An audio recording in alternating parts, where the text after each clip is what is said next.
Yeah, two things are happening with Taiwan simultaneously that seem almost contradictory. On the one hand, China's attempts to influence the politics and the economics of Taiwan have only grown, and of course, its ability to make a grab militarily for the island, if it ever chose to do so, has significantly increased over the last few years, given the kinds of investments that it's made in its force structure and things. At the same time, Taiwan has some of the taboo has come off of dealing with Taiwan as an entity. I mean, certainly that is true in Washington, and I think that's a product of less sensitivity to how angry China might get on anything because we have so many issues that we're angering each other about.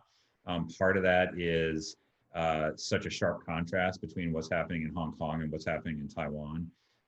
Part of that is just even over the past few months, I mean, the contrast between Taiwan as an effective response to the pandemic and a genuinely flourishing Chinese democracy alongside China, where, that tried to cover up the pandemic for a while, get a handle on it through rather autocratic means, blame the United States about it, the whole kind of thing. And then, clearly is continue to move in a more autocratic fashion.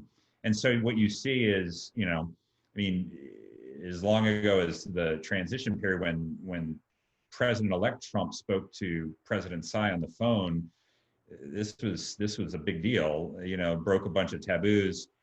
And, we had our Secretary of Health and Human Services went over to Taiwan last week and, didn't really make that many waves, the sort of standard China complaining and things like that.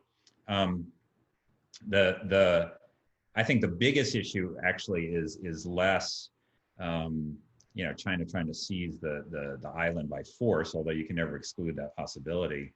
But China trying increasingly to influence the politics of Taiwan in a way that circumscribes essentially freedom of expression in that country, so that, it did not work this time. And if anything, I think the Hong Kong grab really helped President Tsai, because, nobody wanted anything that smelled or looked like one country, two systems.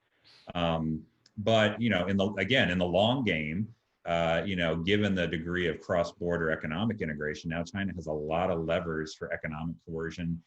Certainly diplomatically, it's gone around to pick off the remaining countries that are recognized Taiwan and things like that. And I think, and Xi Jinping has made noises that, this shall not last forever, which before the assumption was that, yeah, it pretty much could last forever. And so where all that brings Taiwan